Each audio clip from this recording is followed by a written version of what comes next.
¿Sabían, amiguitos, que los cristianos al inicio no le decían así? A continuación tenemos una pequeña reseña histórica de cómo le decían a los seguidores de Jesús antes y cómo pasaron a llamarse cristianos. Presten atención a esta reseña histórica. Con la muerte de Jesús, sus discípulos empezaron a reunirse en las casas. Debido a sus enseñanzas, los enemigos los señalaban como los del camino, como registra el libro de los Hechos, capítulo 9, versículo 2 y Hechos 22:4.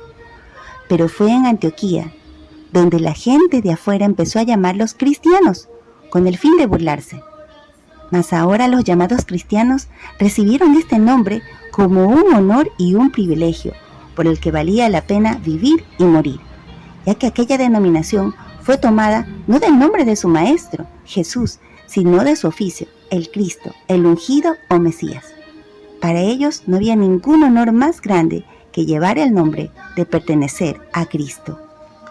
Y ahora, la historia bíblica de hoy va a hablar sobre los cristianos y cómo ellos se conducían ante todas las personas. La historia bíblica de hoy se encuentra en el libro de los Hechos, capítulo 2, los versículos del 41 al 47. ¡Bendiciones, nietecitos!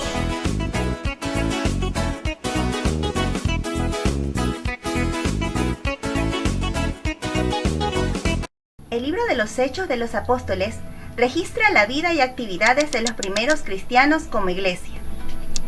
El capítulo 2, versículo 44, dice que todos los que habían creído en Jesús y en sus palabras tenían en común todas las cosas. Esta primera iglesia perseveraba en 5 aspectos importantes que te los voy a pasar a enseñar.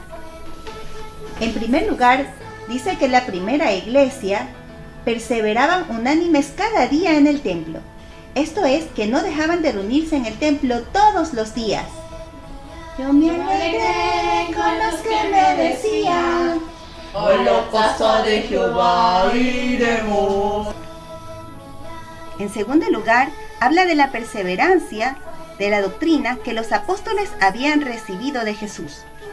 En ningún otro hay salvación, porque no hay otro nombre bajo el cielo dado a los hombres en que podamos ser salvos. En el versículo 42, su parte B, habla de su perseverancia en el partimiento del pan. Esto es, en el mandato del Señor al recordar su muerte en la cruz en sacrificio por nuestros pecados. Así pues, todas las veces que comiereis este pan y bebiereis esta copa, la muerte del Señor anunciáis, hasta que Él venga. En cuarto lugar, la iglesia primera también perseveraba en las oraciones, es decir, no dejaban de orar los unos por los otros. Bendito el Dios y Padre de nuestro Señor Jesucristo, que según su grande misericordia nos hizo renacer para una esperanza viva.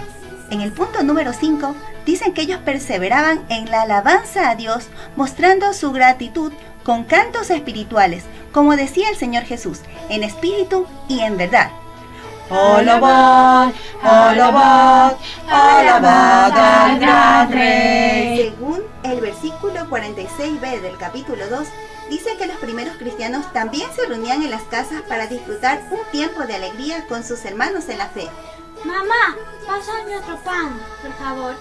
Sí, hijito, y dáselo al hermano que está abajo. Ya. Las acciones de la primera iglesia para con el pueblo de su alrededor eran tan puras que muchos podían ver que eran seguidores de Jesús. Realmente hacen lo que hacía Jesús. Por todo esto, dice la palabra de Dios, que el Señor añadía cada día a la iglesia los que habían de ser salvos.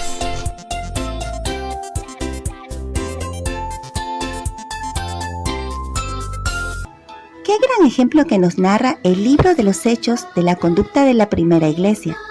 Hoy podemos seguir sus pasos. Asistamos a los cultos regulares de nuestra iglesia. La palabra dice que no debemos dejar de congregarnos como algunos tienen por costumbre. Perseveremos en la sana doctrina, estudiando la palabra para no ser confundidos jamás. Compartamos con los hermanos en la fe el recordatorio del sacrificio de Cristo en la Santa Cena. Mantengámonos en oración, que es el motor de toda iglesia saludable. y no dejemos de mostrar nuestra gratitud y adoración al Señor por medio de nuestros cantos espirituales.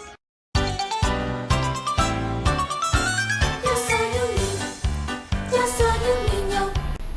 Qué lindo cómo se trataban y qué hacían en la iglesia antes. Y ahora, Pato, les traigo el versículo del día de hoy, que se encuentra en Salmo 133, 1. Y dice así: qué bueno y qué agradable que los hermanos convivan en armonía. Ahora, Pato, repite conmigo. Ya. Qué bueno y qué agradable Qué bueno, qué agradable que los hermanos convivan en armonía. que los hermanos convivan en armonía. Salmo 133, 1. Yo soy un